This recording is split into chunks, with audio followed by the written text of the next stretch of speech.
Good afternoon and welcome to today's Life Science Sector webinar, Advancing the Skills of Project Managers in the Pharmaceutical and Life Science Sector.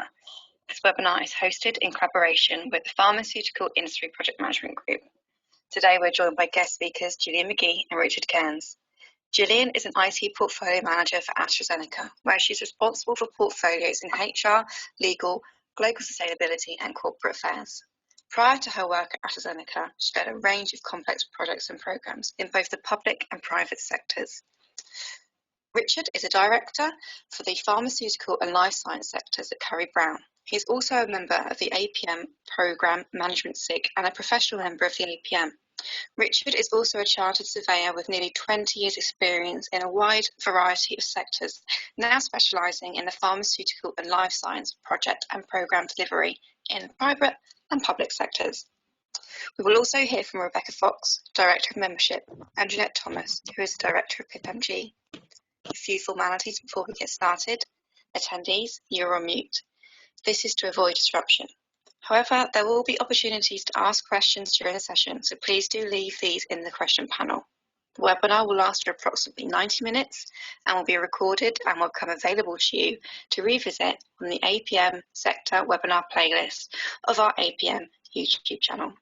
So without further ado, I'm very pleased to hand over to Jeanette now. Thank you very much, and I'm showing my camera. Hopefully you can see me. So I'd like to introduce Pipmg to APM members who don't know about us and update our members about new things that are happening in Pipmg. Okay, so about us, we are a not-for-profit organisation and we are volunteer-led. I'm the new chairperson from now is Denise Moody, and we want to say thank you to Pauline Stewart-Long for being our long-standing chair until recently. I am just recently appointed CEO, and our training director, newly appointed, is John Fawkes. But as I said, we are run by a steering committee, really, and of volunteers, and they're all from various aspects of the pharmaceutical industry, including large pharma, SMEs, and consultants. So if anybody's interested in joining us, please do get in touch with us. We're always looking for new people with different experience. So Pipmg has really been set up for the past 30 years to promote and support development of project management profession in the pharmaceutical industry, which would include pharma, biotechnology, contract research organisations, manufacturing, clinical operations, for example. So we're really about sharing best practice, sharing know-how and supporting each other in the pharmaceutical industry, as we tend to be rather disparate. Pipmg has this year decided to start running training courses that supports our aims and goals for the project management sector in this industry. But our website has all the information about past events on there. We've got slide decks and we've got past recordings. We intend this year to add curated content from those events as well. We'll continue this year providing webinars for free, as we did last year, because we can't meet face-to-face. We usually hold 2 events a year and in person, and we're aiming to organise one of those again at the end of this year, and we hope we can all meet up again. We will also start developing a blog for our website to share new trends and opportunities for our members as well. Really, we rely on members networking and we all contribute our own experiences. Because we've got a database of project managers, we also do offer advertising of jobs specifically for pharmaceutical project managers. So if you want to advertise something to our members, feel free to get in touch.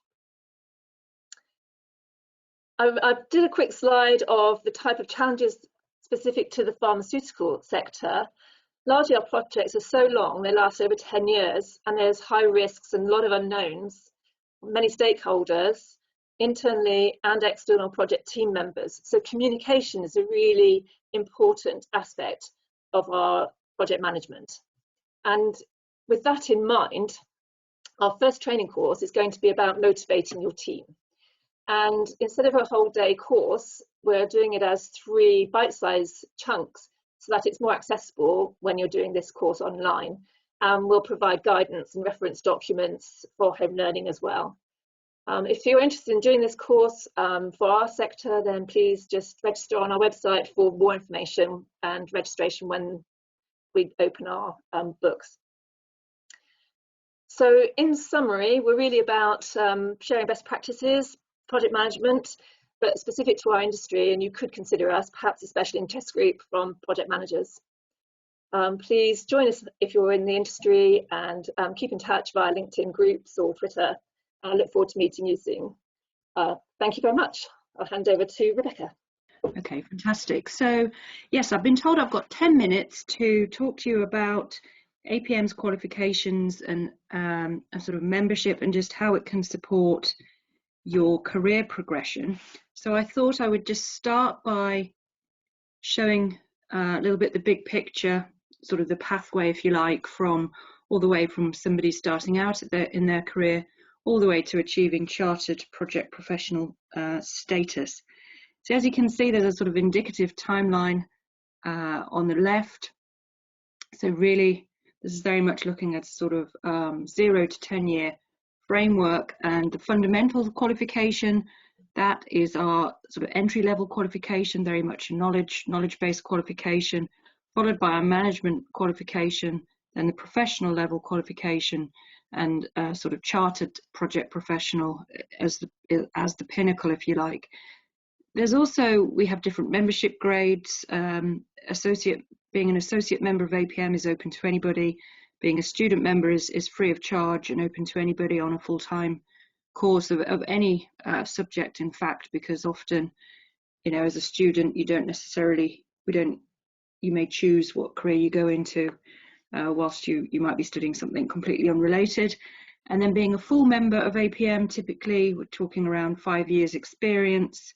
But if you do have one of the qualifications, that then gets shorter to 3 years experience. I think I would say that membership has a benefit all of its own, even if you're not so interested in the qualifications. It will give you access to our project magazine. It will give you access to a whole host of e-learning and digital resources as well. So just to take you through now each of the qualifications in a little bit more detail, I suppose slightly different from what Jeanette was saying, where they have training courses. These are training courses, but also result in sort of qualification with the assessment side as well. So talking about the fundamentals qualification. So this is the first step, if you like, in the process. It's aligned to our body of knowledge, 7th edition, so it's completely up to date. So it will include things like planning, communication, resource management. It's going to really give you a broad understanding of the sort of principles of the profession, as well as the language and terminology that's used. So there's no prior knowledge or experience. It's 60 questions, multiple choice, takes in 60 minutes, so 1 hour in total, and that can be done. Anybody can actually book direct on our website, so it's also quite cost effective. If you do just want to gain that sort of basic knowledge and get that overview, you can book direct on our website. You could actually self-study via the resources that are also on the website, such as the syllabus and the learning outcomes and so on, and then go and sit your exam, or you can take it through one of our accredited training providers. Then on to the management qualification. So here, this is slightly more involved qualification. So it is internationally recognized. It's going to take 3 hours, and it consists of short written answers. You get a choice of 16 questions, and you choose 10 of those questions. And it's going to cover similar topics, but just in more detail. And there is some sort of being able to apply some of the sort of knowledge and understanding that you will have gained on the course. Typically, it's a 5-day taught course. Obviously, much of that now is being offered virtually, and you can also sit the exam online as well. And you can also sit the exam online as well. If you do have Prince 2 qualifications, you can actually fast track to a shorter exam, just because obviously you've already learned some of the main concepts and principles. And also another thing to note, if you do hold this qualification, or indeed Prince 2 Foundation and Practitioner, you are eligible to apply for our full membership with only 3 years experience as opposed to the normal 5 years experience. And just moving on to our professional qualification, so we've literally just relaunched this qualification to make it even more relevant and to really focus on gaining the skills and insights and sort of competencies that somebody would need moving from a sort of moving into a sort of managerial or director level role. So it's 3 parts to the assessment here, and it's based on a case study that you would see in advance. And it's really looking at the leadership management, sort of governance and the planning and controls, much more of projects, portfolios, programs. And you'll be doing an interview, writing a report within a sort of set time frame, and also doing a sort of some scenario-based questions on the actual case study. So it's designed to be really practical. It's designed for you to be able to demonstrate your knowledge, apply it to a sort of a realistic scenario, and also it's a stepping stone to the chartership, because it would also meet the requirement for the technical knowledge for chartership. So I'm just going to talk now about the project professional, chartered project professional standard, and sort of what that really means as well. So chartered project professional standard is for anybody in the project profession. We're trying to make it as broad as possible, but you do need to be current within the last 5 years, and sort of really ideally working in sort of project, program, portfolio sort of role. It's essentially assessing 4 different things. So the first of which is the technical knowledge, the second of which is professional practice and level of competence, and then the third and fourth is around the ethics, and then the CPD log. So there are 3 routes to apply to chartership, depending on whether you can get some exemptions for either the technical knowledge, professional practice, or both of those 2 things, or indeed the third route, where you don't have any recognised assessment or exemption, such as say a degree in project management, or you've gone through a particular course with an employer or in the civil service.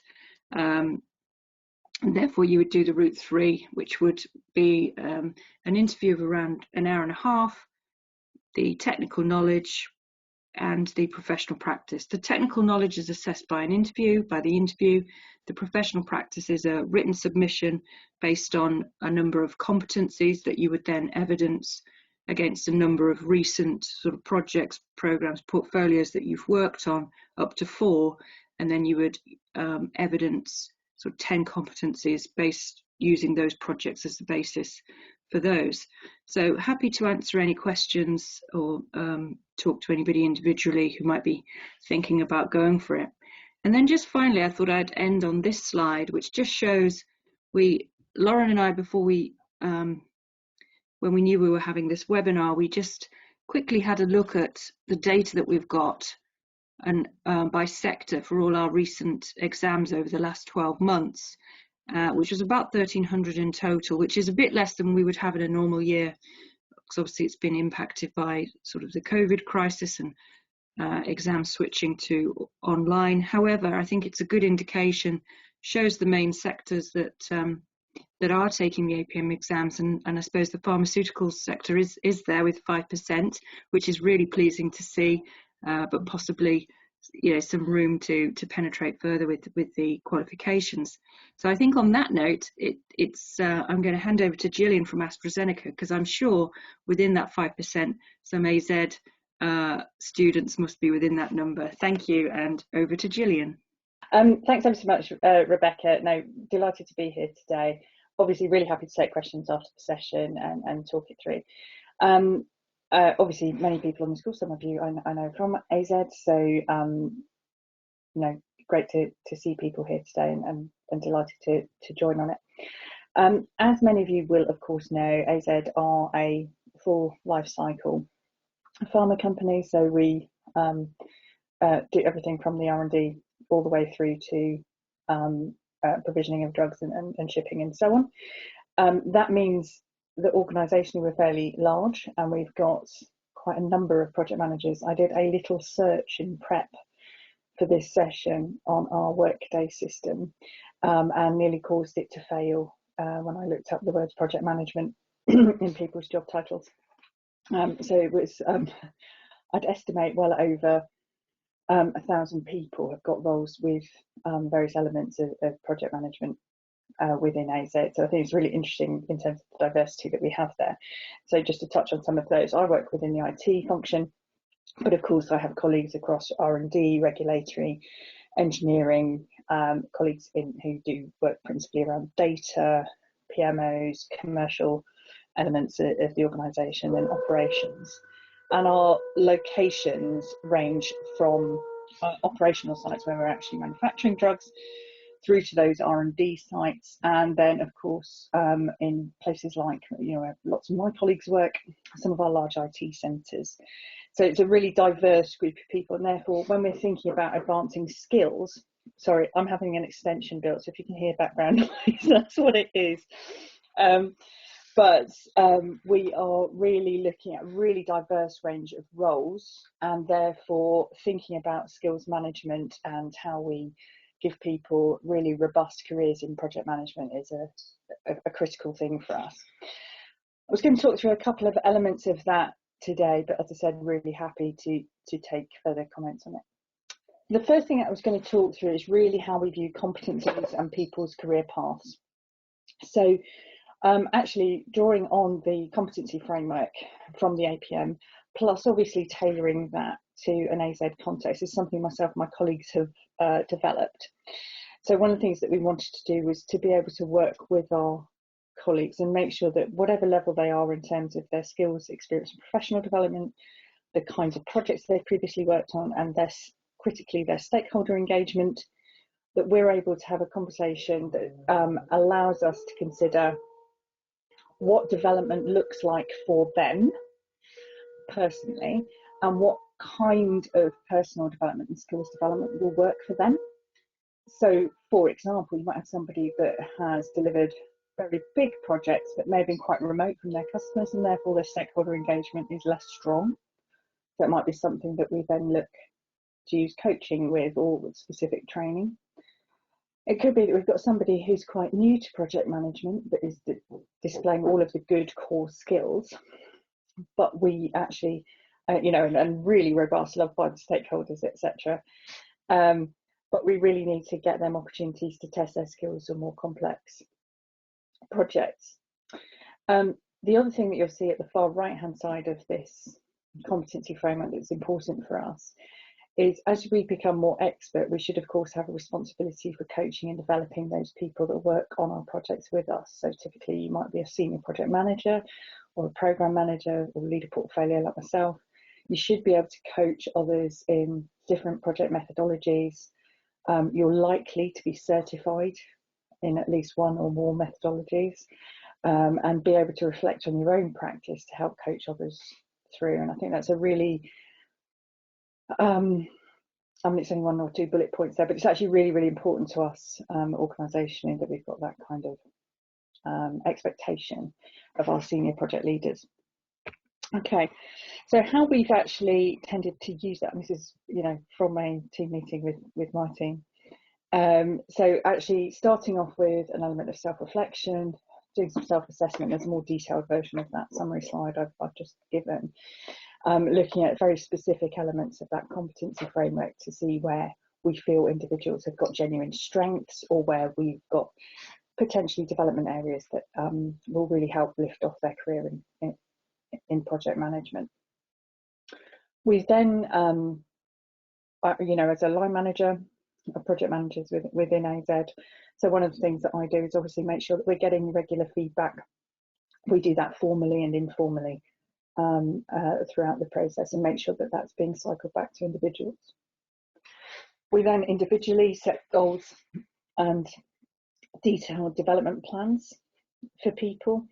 That will be based against those competency assessments. It may or may not include, depending on the individual, formal qualifications, but it will certainly include making sure that we've got a really clear idea of where that individual wants to go, and what we can do to support them, and what they're taking on as part of their own development planning. And then, of course, there's a regular cycle of looking at that and progress monitoring. So I've just pulled out an example here with a little sort of persona of an individual. So we're identifying with Jack here, who is has joined AstraZeneca straight out of university, having had various different roles and working in a project delivery team for about 2 years, usually leading a work stream on some fairly large waterfall projects. We have some large internal systems like SAP that often more junior members of the team might work on as a first start. For this individual, so Jack, really strong on the stakeholder engagement, really liked by the people and dynamic. But obviously, understandably, given that he's relatively inexperienced in project management, hasn't had an opportunity to explore things like Agile, so he's really keen to look at that.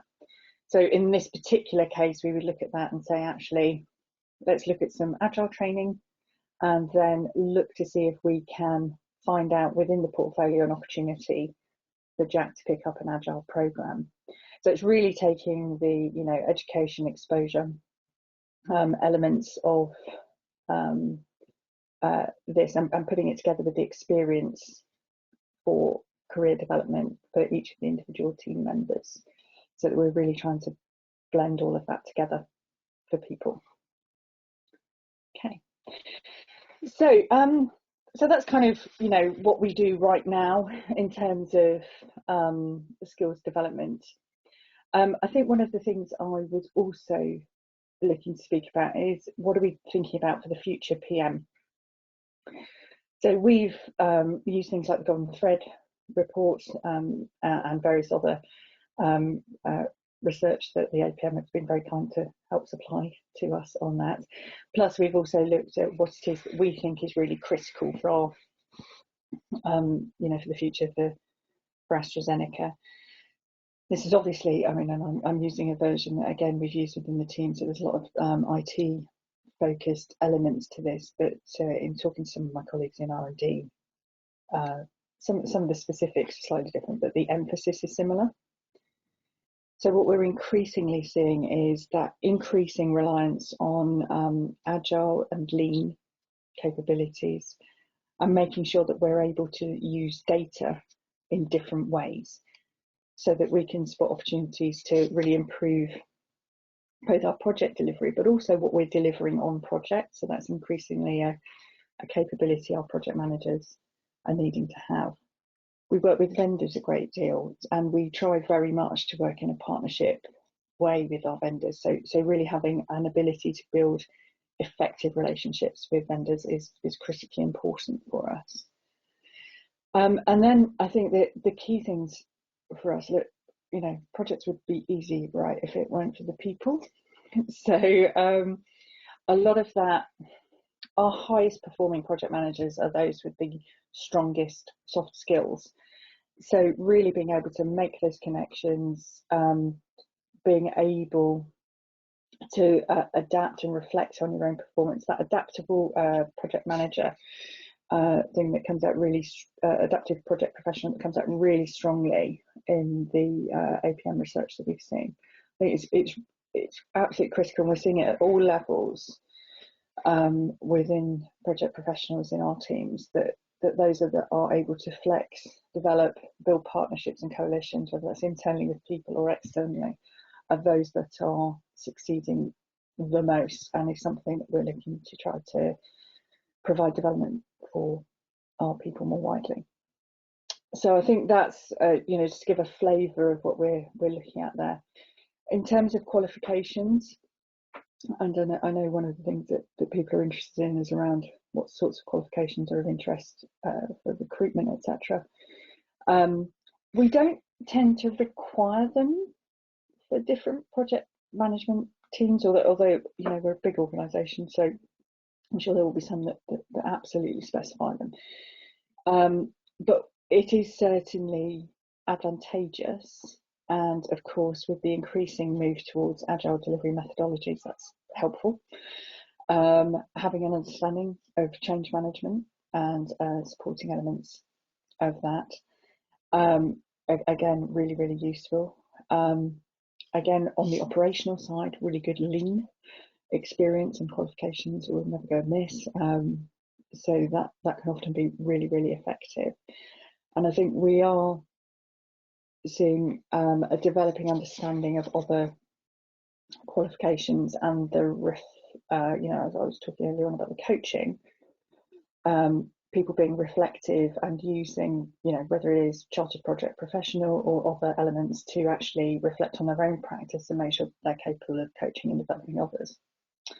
And I've just got a couple here. I wasn't going to go through these in any detail, but little personas to give people an insight into kinds of people that we have working with us.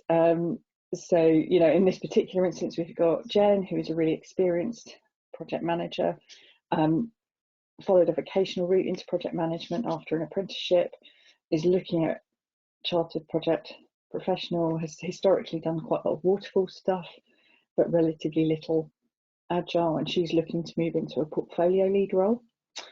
And then we've got perhaps someone like Jayshree, who is working in our Chennai Global Technology Centre and started her career as an offshored you know, support, help desk, etc. for European financial services companies, and has come in to project management through service management. And so she's very strong on Lean and Six Sigma, loves collecting qualifications and is very keen to continue to develop that, but is really looking now for project delivery roles that are quite different at larger scale platform size and so on, and is potentially interested in sort of release train engineer type roles within Agile. And then we have roles like Rob's, who is working in our PMO. Cat's going to make an appearance. Hello. And Rob is very much come into the PMO from the kind of accountancy background, has done Prince 2 and risk management with the APM. So it's really come into it from that. So there are very many different ways, I think, to build up that qualification and skill level with lots of different roles, and we're very fortunate in that in AZ to have that kind of breadth to play with. I'm going to pause there and really welcome any questions. I will pass, I think, over to Richard for the next section. Hi Gillian, so we do have a question come through. We've got one from John. Sure. And he has said, do AstraZeneca pharma product development project managers have a similar competence framework, and or is it the same one?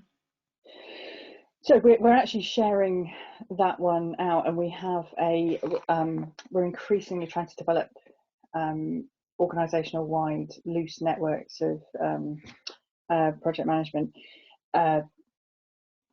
community practice in essence, and we have been sharing that kind of framework with them.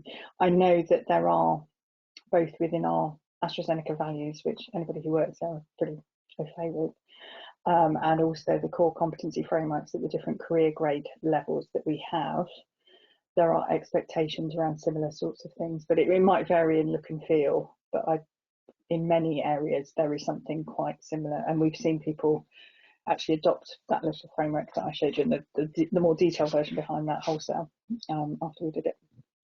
So I don't know the short answer, it depends on where it is, but quite probably something similar. Okay. What I would say, John, might differ specifically, and what is very specific to us, are things like the project value. So I've deliberately left some of the values in there as an example, but that does massively differ. You know, IT projects cost differently to R&D project costs, so I wouldn't view that as any kind of guide to that aspect of project management here. Okay, great, thank you. We'll move on to a question now from Natalie. She said, are PM roles common where the job requires a blend of PM experience and a science background, for example, a PhD in biochemistry? Yeah, I mean, absolutely. And interestingly, I'm recruiting to an associate project manager role right now, and some of the most you know, that there are people in the running for that role with a PhD in biochemistry. So we also see movement across different organisational boundaries within AZ for that, and people often do come in to the science side of the business and work through into project management roles.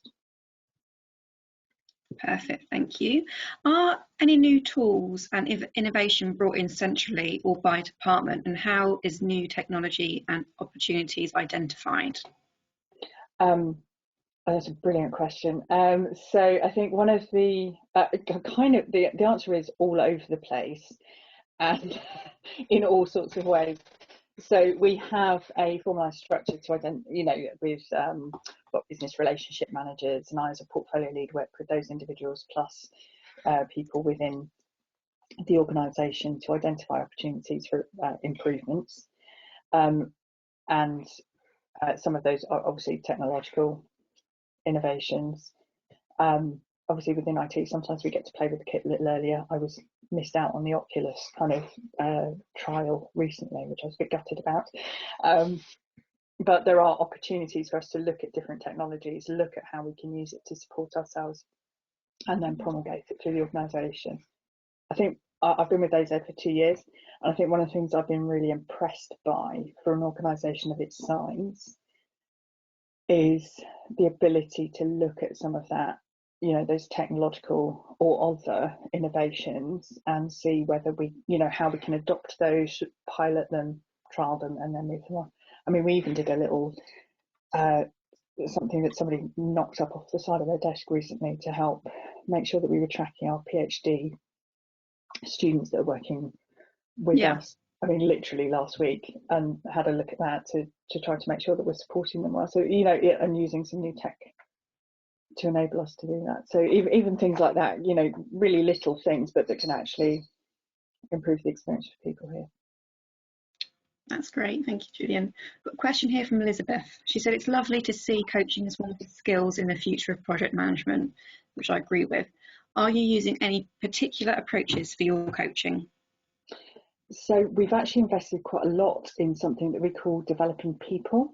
So it's an entire program, and all of our senior project managers and actually our project managers, because a lot of our PMs deliver through other people, even if they don't directly manage them.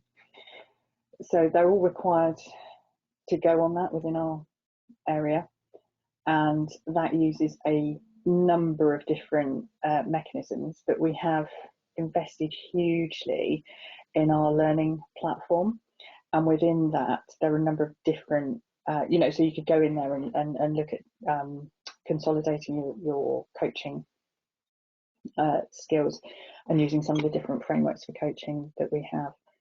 So different teams use, you know, different specific methods for coaching, and typically, of course, it's better to use the right one for the individual you're coaching rather than one that you just pull out the drawer every time, irrespective of the requirement. But yeah, actually that developing people course typically takes people about 6 to 9 months to complete, and it's a fairly full-on course, so it includes a number of different coaching tools. Perfect. Well, let's move on to pathways. Sassy has said, is there a separate pathway for a development of project leadership and project program leaders? There's not a different pathway, but it is something, because we have project management teams within the organisation. Usually that's managed within that team. So, for example, within my team, we have associate project managers, senior project managers, and portfolio leads like myself. So that gives a level of progression. What we then try to do across the organisation, from the challenges of being somewhere as big as AZ, is that you know, navigating across different silos can be challenging. So what we try to do is actually build those relationships, so that we, for example, if we've got somebody who's quite senior or is looking for exposure to project management in a different area of the business, that we're able to maintain those relationships and make sure that we're navigating that for the individuals. So it could be organising a secondment for them, or as a development opportunity comes up, putting their name forward, that kind of thing. Okay, that's great. Got a question here from Helen. I'm not too sure if we'll be able to touch on this too much, but it's to do with salaries. She's wondering if you would know the range of starting salaries in the pharmaceutical industry for any unexperienced project managers. I think it's quite variable depending on the specific role, and I mean I don't know across the pharmaceutical industry in general. So I think in addition, because we have people who work in project management globally, it is highly variable depending on location and so on. Yeah. So yeah, I wouldn't want to make a supposition about. That's fine, no problem, Helen. I'll be in touch because I might be able to help you with the APM salary survey. We might be able to share some insights into that for you. So I'll move on now. We've got a question from Elizabeth. She said, what are some of the people-related challenges that PMs might experience, for example, with external partners, collaborators, suppliers, or customers? Oh, that's brilliant. Do we have 3 weeks to go through this? So, to answer it. So I think if I started off by, I'll start off with the collaborations with vendors and with other partners.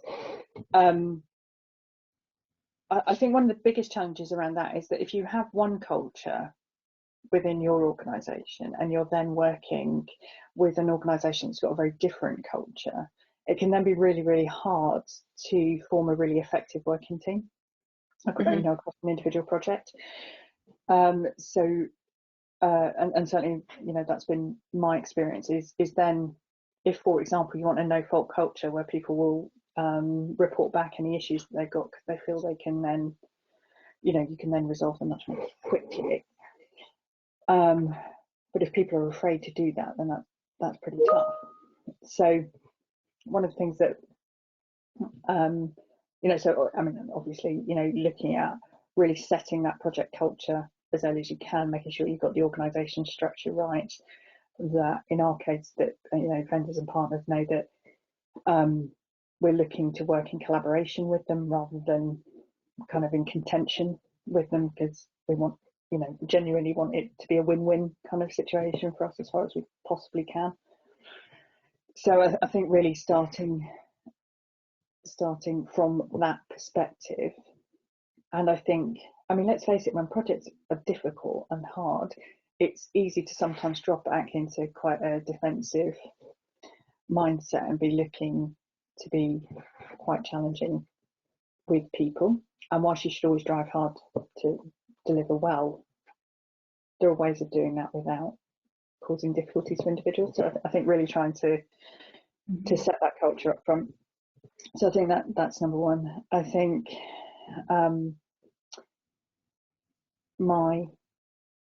if I were to reflect as well on the team impact, one of the challenges that people have, I think project managers as a group generally are really task focused and focused on their individual project and their individual delivery and the heartbeat associated with that project.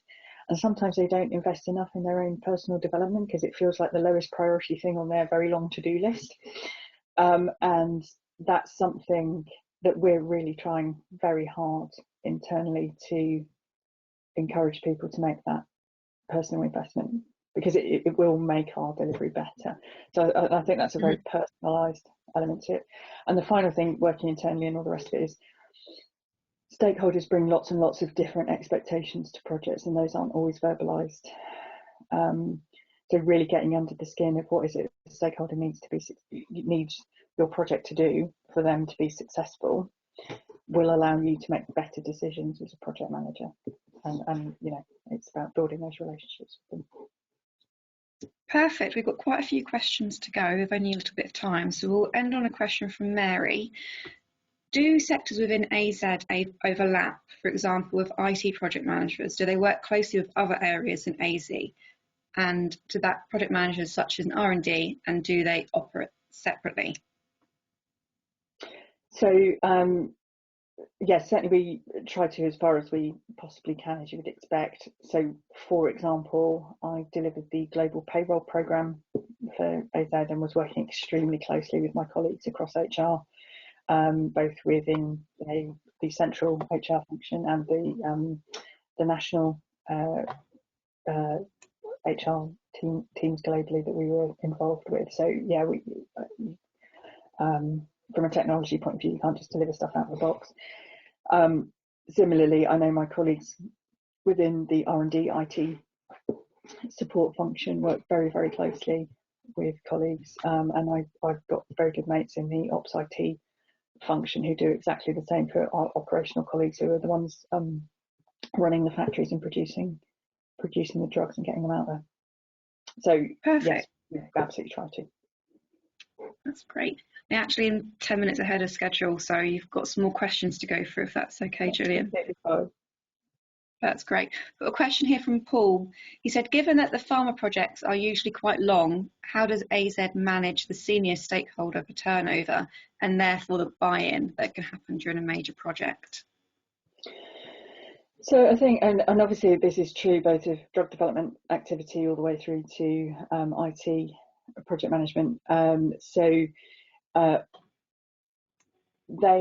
is a much more appreciated view, I think, in AZ than I've seen elsewhere for the managing a pipeline of activity, whether that is obviously in terms of our products or indeed some of our other activities.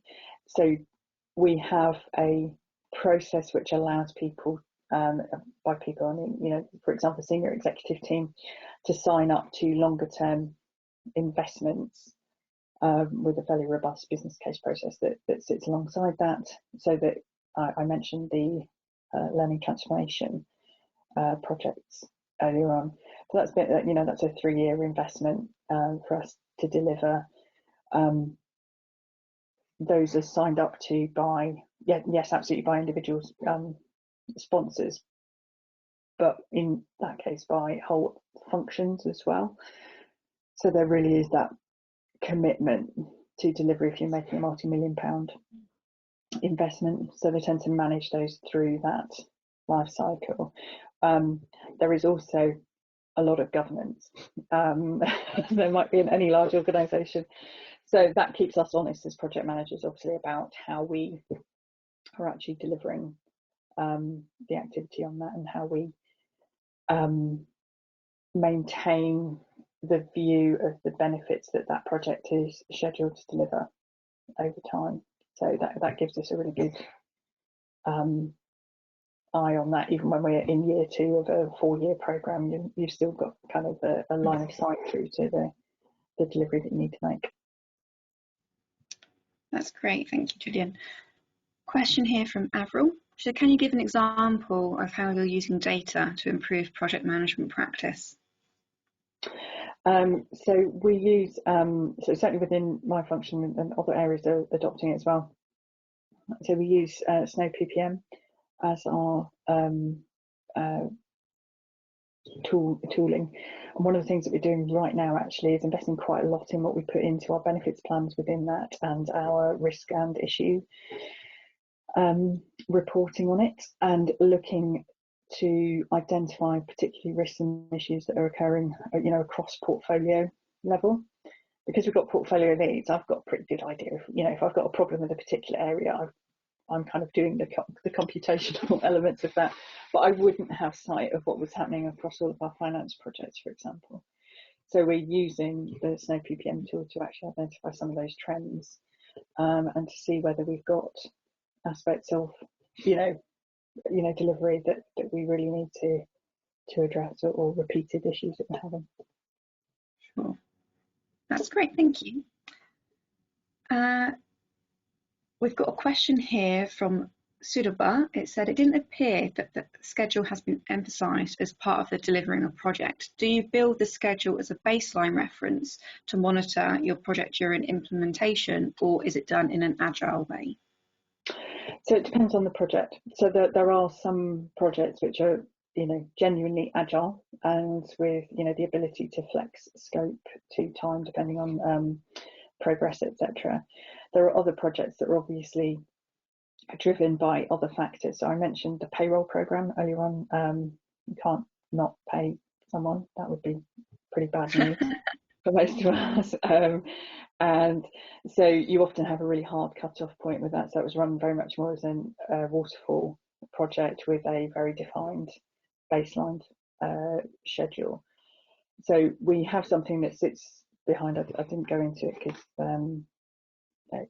too tedious to an extent, but we've got something called the a delivery framework, which actually it's a gated checkpoint type project, which allows us to identify key milestones, and that are what we would call our checkpoint 2, is the point at which that schedule would be defined for traditional or waterfall type projects.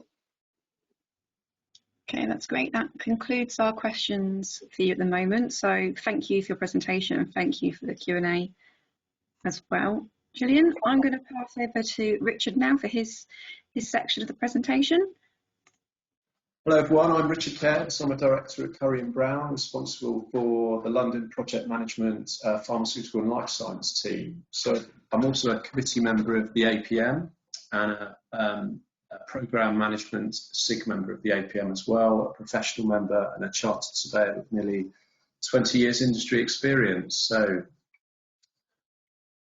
my presentation, I'm going to focus on a built environment or construction project manager role, but the discussion is really equally relevant to project professionals working in other areas of the life science sector as well.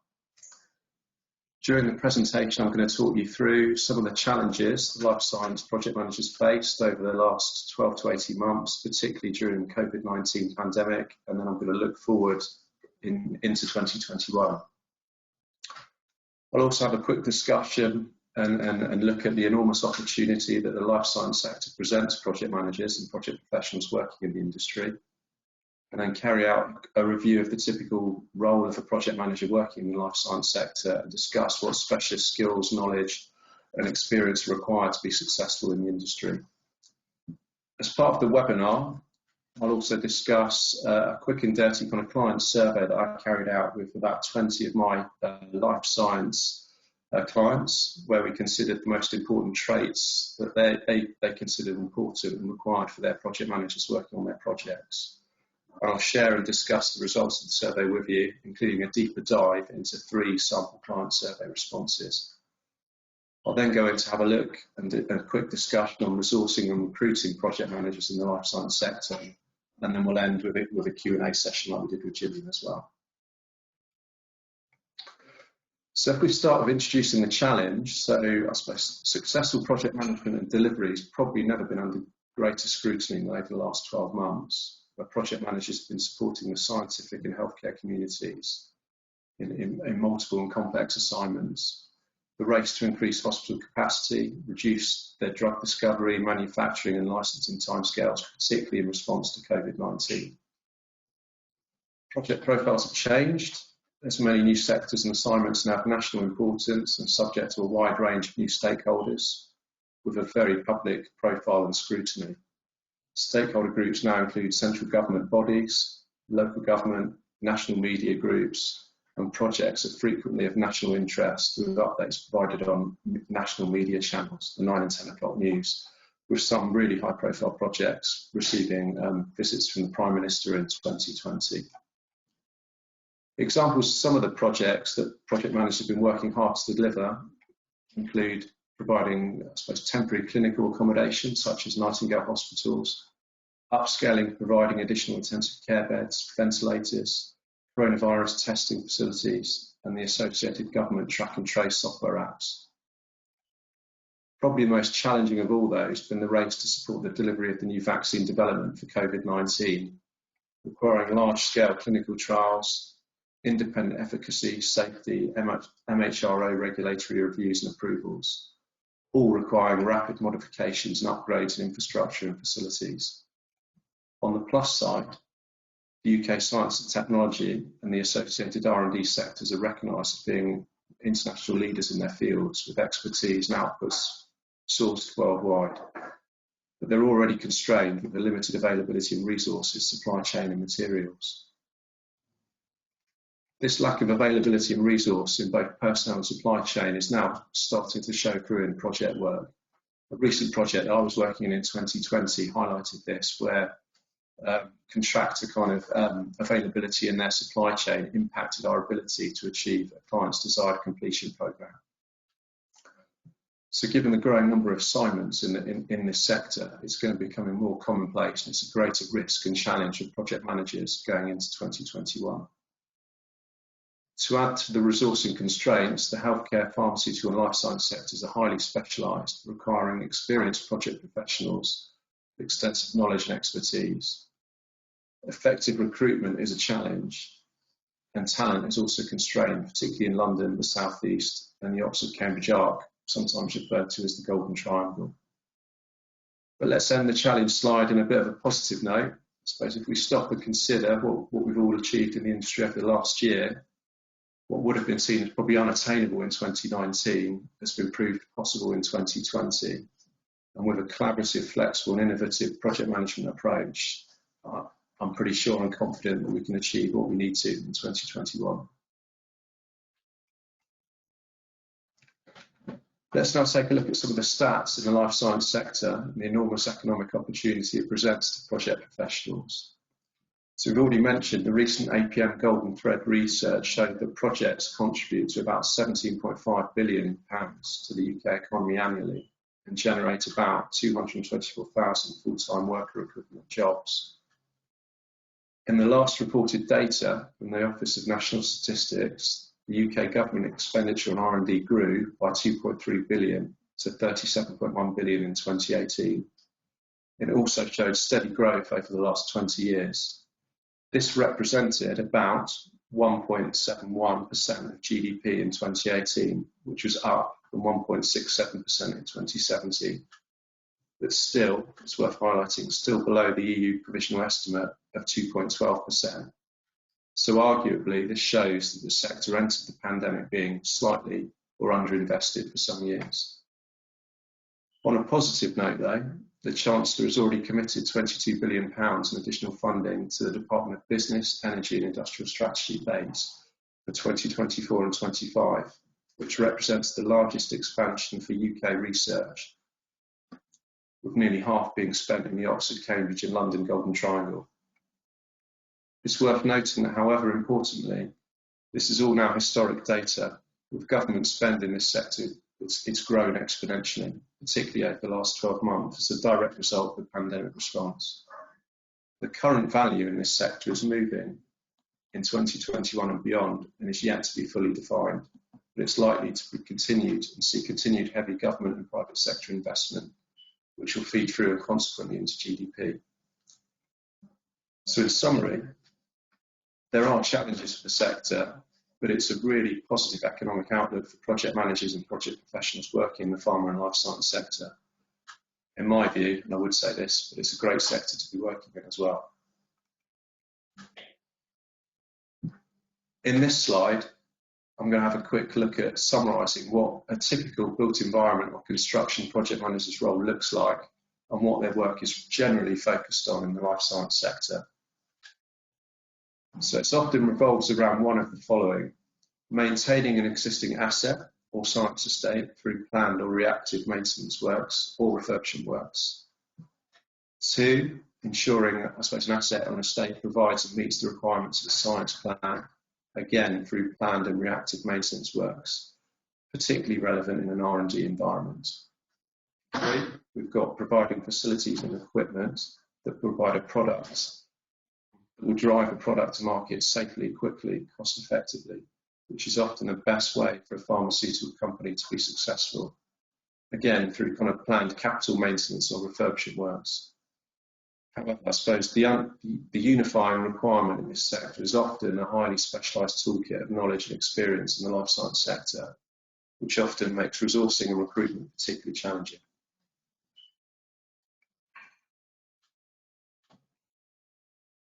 The types and specialist knowledge and experience required by a project manager working in this sector is normally focused around the following.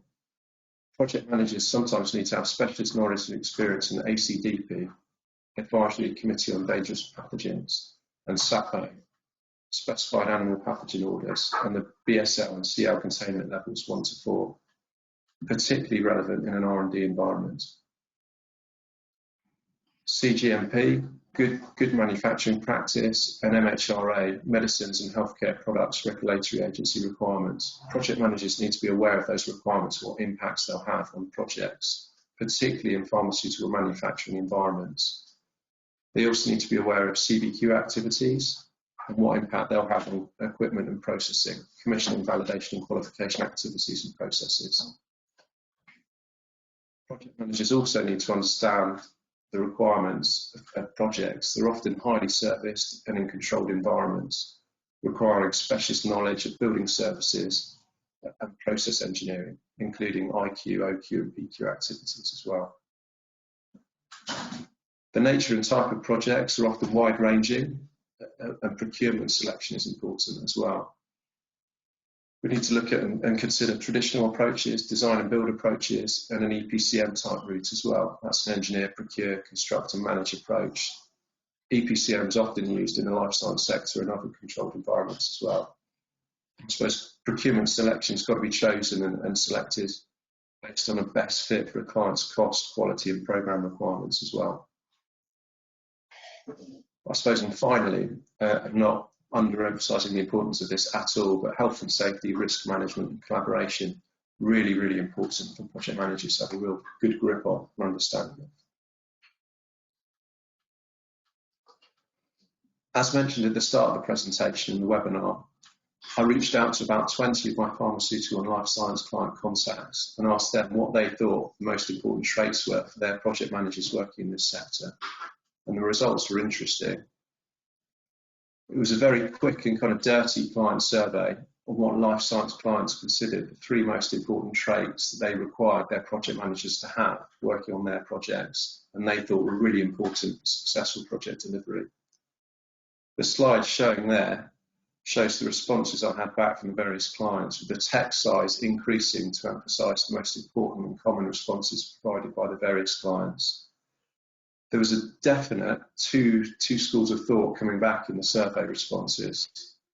The first was that some clients felt that the specialist technical skills for project managers were a low priority for successful project management, with their designers and other technical advisors and subject matter experts having the specialist knowledge in containment and such like to support the project management team and the project managers. I suppose the second school of thought was other clients really did state that an understanding of the terminology and the ability to speak the pharma language was critical, along with other specialist engineering and process knowledge and understanding. And they really, really felt it was important. You can see some of those coming through in some of the text responses from the clients in that slide.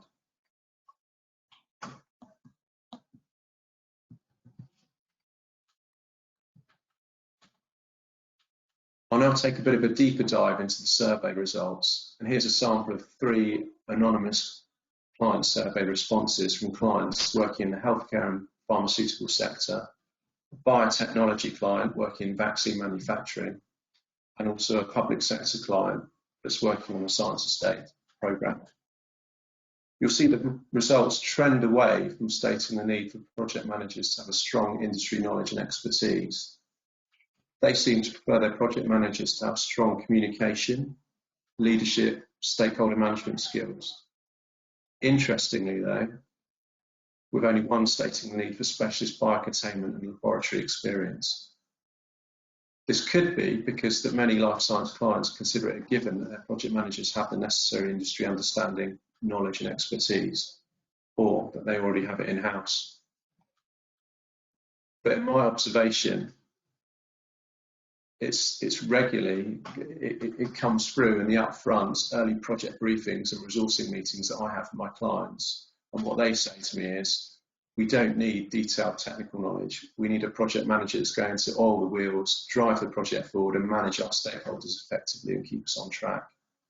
But what I've found, I suppose, over the last 5 years working in the life science sector, in reality, project managers to hit the ground running and establish the credibility that they need, they really do need the relevant sector knowledge and understanding. Ideally also cognitive experience, and most importantly, be able to understand and speak the language and talk the talk of the bio or life science sector. So providing the right resource on projects is really important. you need to give a client what they want, but also you need to know what they're likely to need as well. And experience has shown us and me that these might not always be the same thing. And clients sometimes, not always, but sometimes undervalue the importance of relevant sector experience in successful project delivery.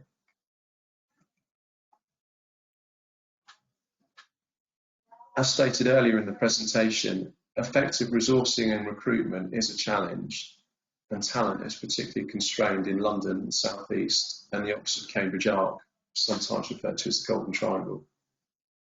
Trying to provide clients with project managers that match essential life science sector specialist knowledge and expertise is difficult. And if it isn't available in-house, you'll often need to recruit to meet requirements. Again, not easy. It can be a bit hit and miss. And if you don't get this right for your business and your clients, it can cause you problems going down the line. As part of this webinar, I thought I'd share with you a few resourcing and recruitment tools and ideas that I use regularly in my team at the moment. They aren't particularly revolutionary, but it can be more difficult than you think to get the right people and resources onto projects and give clients successful project delivery. On resourcing, I look to match in-house project management resource to client-specific requirements using an in-house competency matrix.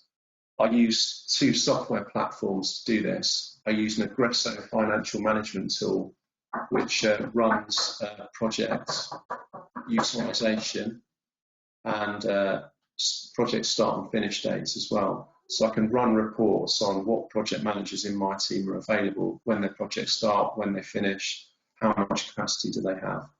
In parallel to that, I run a Seeker software platform, which is basically a database that tracks all the qualifications, skills, experience and sectors that the project managers in the team have worked in. And it's a competency matrix that aligns both the hard and soft skills and the knowledge and experience of the project managers in the team. What the matrix helps to do, and it helps to provide the required service delivery on projects by trying to match the best in-house staff against project requirements, ensuring hopefully consistent delivery and approach to clients whilst matching the most appropriate personnel to project requirements. It sounds easy, but in reality, this isn't easy in practice. So you need to properly evaluate the project requirements in terms of commission value, location, complexity and risk. And you also need to consider the required skills and expertise the project managers or the project management team need.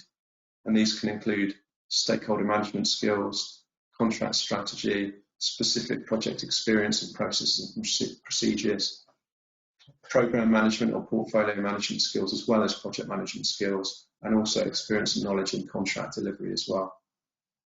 NEC, Pipmg, etc. It's important to also manage resourcing peaks and troughs of activity on projects and respond to the changes proactively to manage those resource levels. There could be quiet times in projects, and there could be really busy periods where you need to ramp up resource and you need to meet those requirements. Where there isn't internal resource available in the team or the wider business, I'll look to recruit the best talent available and match this to the client and project requirements. So when recruiting, I look to internal staff referrals first. So I reach out to the team. Who do they know? Who have they worked with? Who would be good to bring into the team? And also work with our recruitment team, if there isn't anyone available, to look to implement a robust candidate selection process that vets candidate CVs and that involves a first and second stage interview as well. Where possible and appropriate, I look to involve the client in the process as well. See, I think it's important to be upfront with the client. If you don't have availability in-house in the team at the moment, and you're going to be recruiting for that position and resourcing on that project, be upfront, be honest with them and tell them, and try and bring them along the journey of engaging that new resource. And how do I do that? Well, I share candidate CVs with clients for them to review and approve in advance, and then I also look to set up final stage client-side interviews as well. So it's really important that the client gets buy-in of the project managers that we're working with. They need to be able to get on with them and work with them on their projects. It's not a perfect process, but it does help to lower the odds in your favour of getting great resource into your business, and it also meets the specific needs of the client on their projects as well.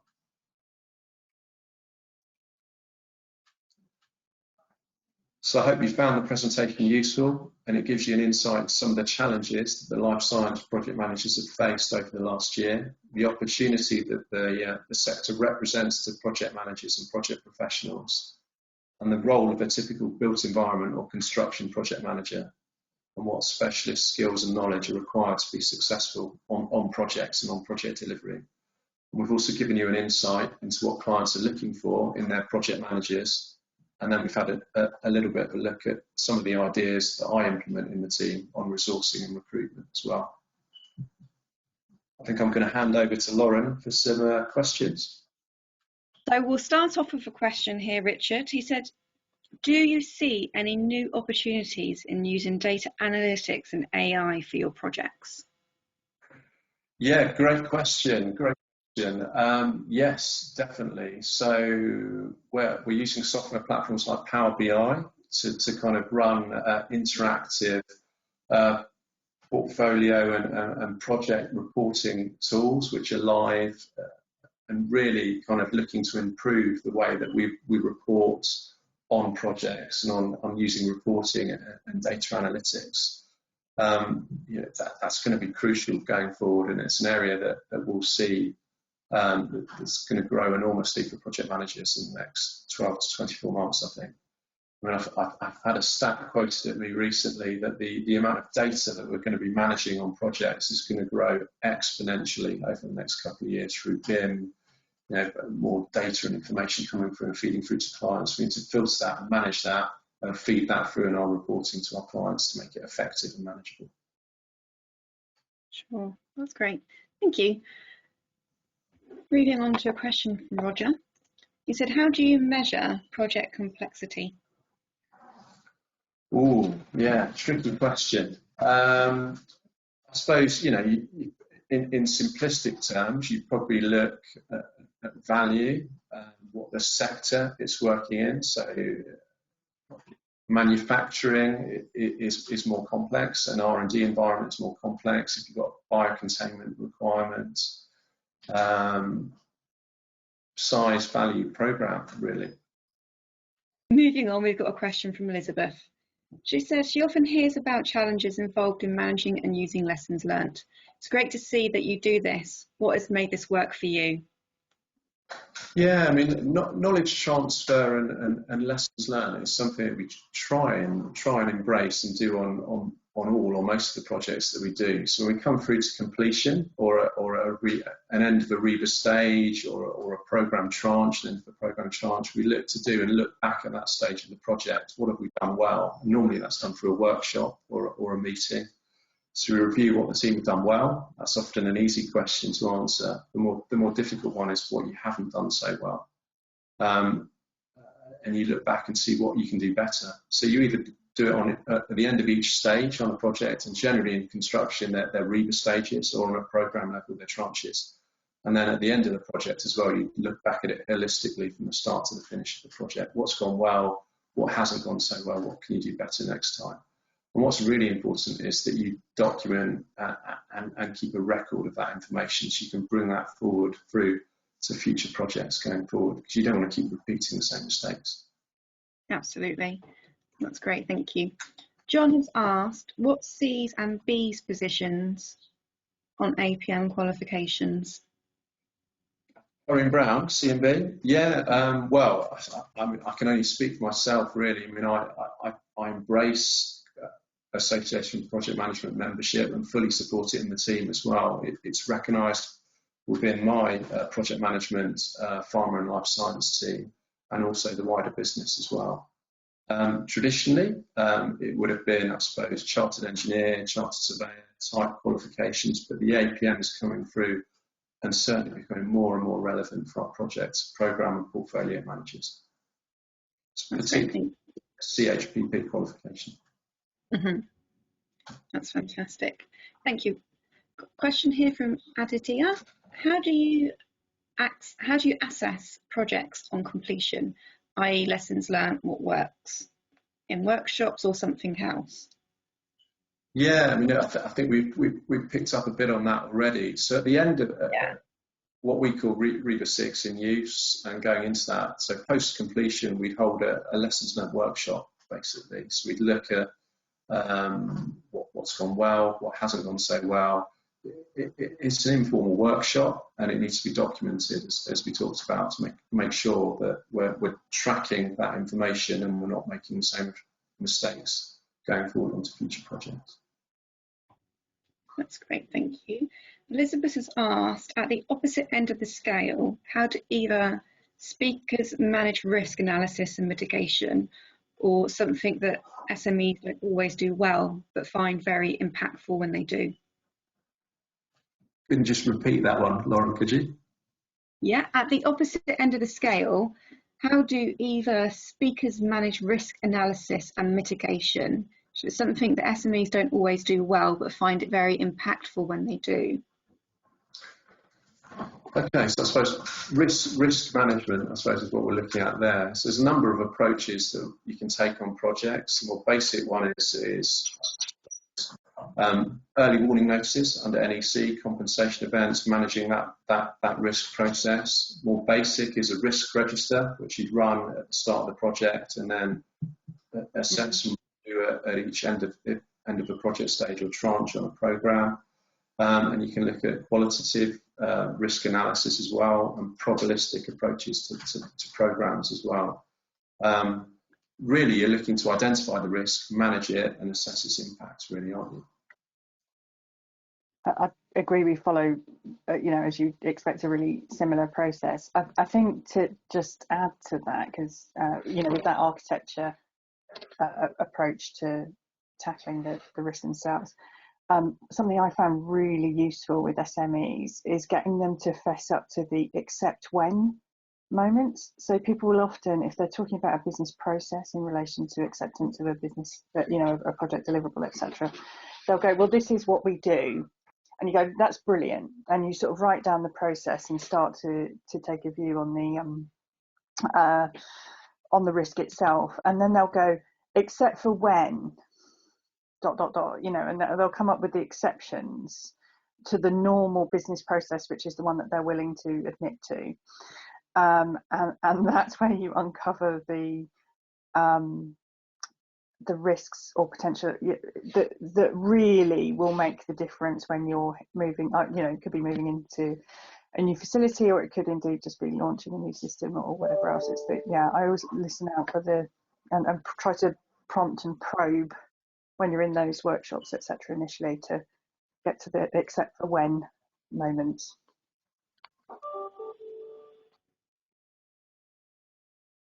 Perfect. Thank you, Julian, for the input as well. That's great, Julian. Thank you. I've got a question here from Barry. From his experience, one of the key skills of a project manager is to manage people. What do you think is the best way for project managers to develop these skills? It comes with experience, but the most important one, I think, in managing people is communication. It's been tricky over the last 12 months. Most of us have been working virtually, delivering projects, virtually hasn't been easy. But I think what we've seen is, we need to learn from and develop from that. So historically, before kind of COVID lockdown, we've had lots of face-to-face meetings, communication, not over-relying on email communication, written communication, picking up the phone. And that's key in kind of client management, stakeholder management, project management, really. I think how do you learn from it? How do you develop it? Experience, professional development, so kind of feedback. You can ask for 360-degree feedback on your performance from some of your clients and stakeholders working on projects with you, and areas of development that you can look to work on, really. So leadership skills, working on your presence in meetings and things like that, and the ability to lead projects. Perfect. Julian, do you have anything to add?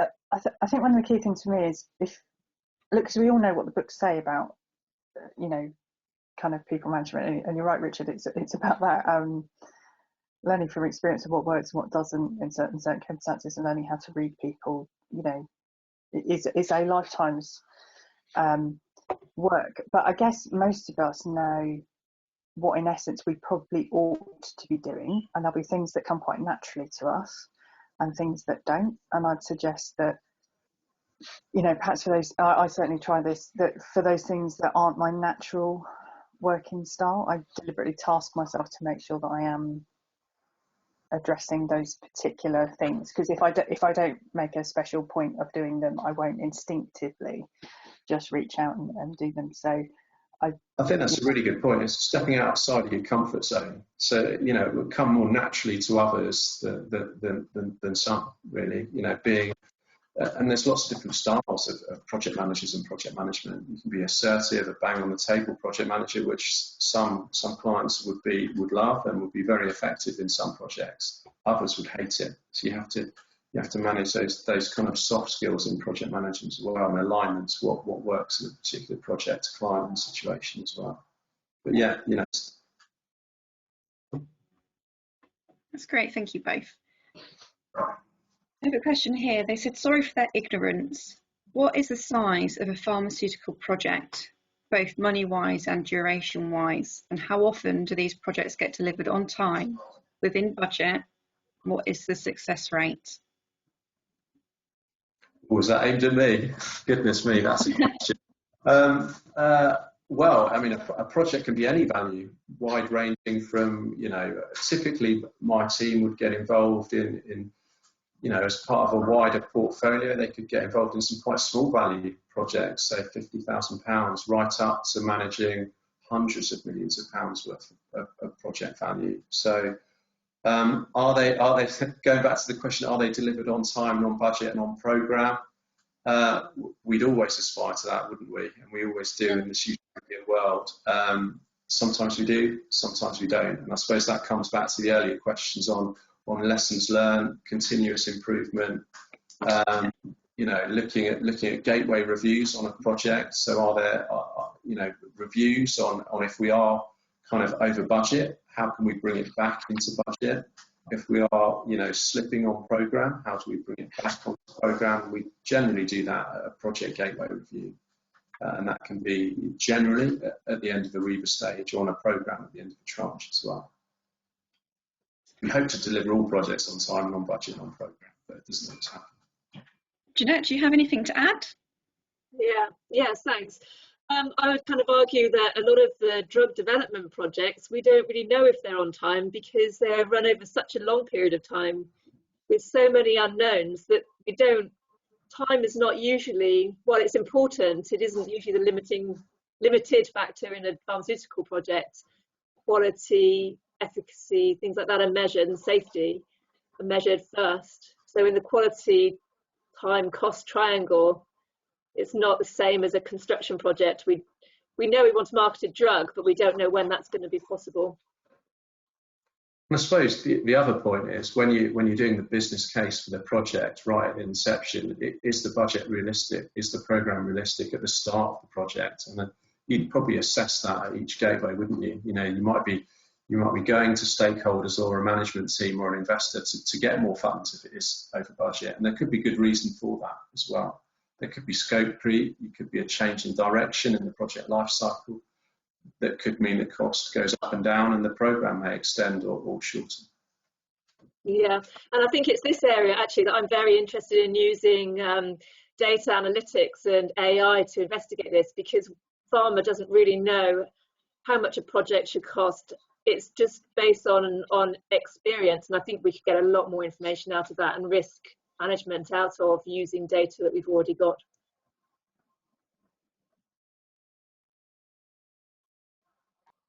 That's great. Is there any more additions to that, Jane? Do you have anything to add? I completely agree. I mean, the projects that I've got the team working on range from, you know, 15k minor implements, like I mentioned, you know, tiny little bit of work to provide some tracking capability, all the way through to tens of millions on our learning transformation platform. You know, it's wide ranging and diverse, isn't it? I mean, yeah, absolutely. A project can be very simple in nature, low cost, short programme, quick, fast track project. and as Jeanette's mentioned, it could be a 10-year program. You know, you could be working on a £1 billion, decade-long program, which is, you know, complex, involving multiple stakeholders, really wide and diverse. Exactly. I think the one thing I'd add, I mean, obviously I'd love to say that all of our projects deliver to time, etc. Can't always, I'd completely echo actually, Jeanette, from our, you know, from my R&D colleagues' perspective, time is not the principal factor. Obviously we want to deliver in a timely way because, you know, if a drug is highly effective, you want as many people to benefit from it as we can. But yeah, that isn't the driver for us. I think where we really start to use that on the IT side, the data, and is to understand where certain types of projects persistently take us longer than we thought they might have done. So I mentioned earlier on, we have a particular checkpoint at which projects are baselined and then the go live dates, and we do tracking between those two to see at the portfolio level whether there's a particular challenge in delivery across those. And like you say, Richard, that could be because there's a you know, change of scope or a change of priorities within the business, or a lack of resources, or, you know, COVID comes along, etc., and makes us reprioritize everything. So you know, there can be very good reasons for it, but that can give us a bit of an insight into some of the challenges. And you might want to do a benefits analysis on that as well, mightn't you? You know, why is there good reason? Is there a benefit in that scope divergence or scope increase, exactly, which is a cost? Yeah. Cost increase could be a good thing if you're getting what you want. Just had in addition to that question, is there any project success rate or trend of a better success rate over time? I think particularly where we are working in an area where we've developed a really good understanding, for example, you know, in my world, technology, of that technology platform where we start to know how to manipulate and manage the technology to deliver. I think, you know, it gets easier because you're not cutting new ground. So, you know, that can become significantly simpler, and you start to see that trend. I think the challenge is sometimes, you know, projects are projects because they're new and they're different, and therefore sometimes they will therefore be difficult. I'd agree with that, Gillian. Yeah, I mean, you know, you're going to get benefits from knowledge transfer, from kind of having done it and the experience you've got from previous projects, which are similar in nature, size, complexity, type. But, you know, if you're doing something quite groundbreaking you haven't done before, there's going to be an element of kind of learning as you deliver the project, really, and that's going to have risk associated with it, both in cost and in program as well.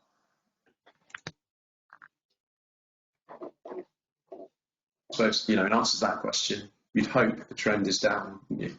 The more you do it, the trend's going to go down. Yeah, I think that's certainly what we aim for. I think you always, like I say, you sort of always see that learning hump at the beginning of a brand new type of project, which can take a little while to get over. I really like this question that's coming through from John. He said, what 5 key attributes would you focus on in order to remain or become a good project manager? What would you say are your own best attributes, and what have they helped to get you where you are now? Ooh, am I taking that one first on that one? Ability to get on with people. I think people skills is key. Communication skills, and in the sector you can't get away from, and I suppose that came through in my kind of the client survey responses that I had. You know, leadership skills, being able to drive a project forward, communication skills, being able to get on and manage a client and their stakeholders. Those are all key attributes of a project manager, I think. But you can't get away from the benefits of experience and sector knowledge as well. What's my best skill? Goodness. I'm quite determined, quite driven, and I think I'm a good communicator. Communication skills. Perfect. I can echo that. It's been good to speak and work with you, Richard. You've had very good communication skills. Gillian, what would you say yours are? So I think the ones I'd add to the 5 attributes I look for people, the ones I'd add to what Richard was saying there, are things about caring about the outcome. So I think if you really care about the outcome for the project that you're delivering, you'll find ways around it. You know, the problems that you hit, inevitably, you'll try to navigate away. And I think that also buys you an awful lot of credibility with stakeholders, because if they know that you care as much about the outcome of the project as they do, then you know it starts to build that positive project culture and trust to deliver. So I think that's absolutely critical. I think my own best attributes as a project manager, I think it probably is a little bit about problem solving, drive, and hopefully caring about the people that are on the project, because if you can build that cohesive team, you can get through an awful lot, even when it gets sticky. Yeah, I mean, I echo that, and some feedback that I've got recently from clients from the team is that they really value project managers that really care and are really kind of invested in the project and in the outcome as well. Fantastic. Jeanette, I've got a question here for you. How does one become a member of Pipmg? Sorry, Jeanette, you're just on mute. To our website, and there's a button that says join Pipmg, and then you will be a member if you sign up. That's pipmg.org. Perfect, thank you. And Rebecca, I have a question here for you regarding the PPQ. The second edition, is it still open for new people to start? Hi, Lauren. Yeah, absolutely. Anybody can sign up. There's no prerequisite. We're not going to check what you've got. I suppose, yeah, you just need to be, we would recommend sort of between 5 and 10 years experience. And those exams can be done online now, can't they? There's open online exams. Perfect. Yeah, that's right. Great. Thank you. Whilst I've got you, Rebecca, can you also say how the PMP qualification compares with the chartered APM status? The PMP? I think it's Prince. Yeah.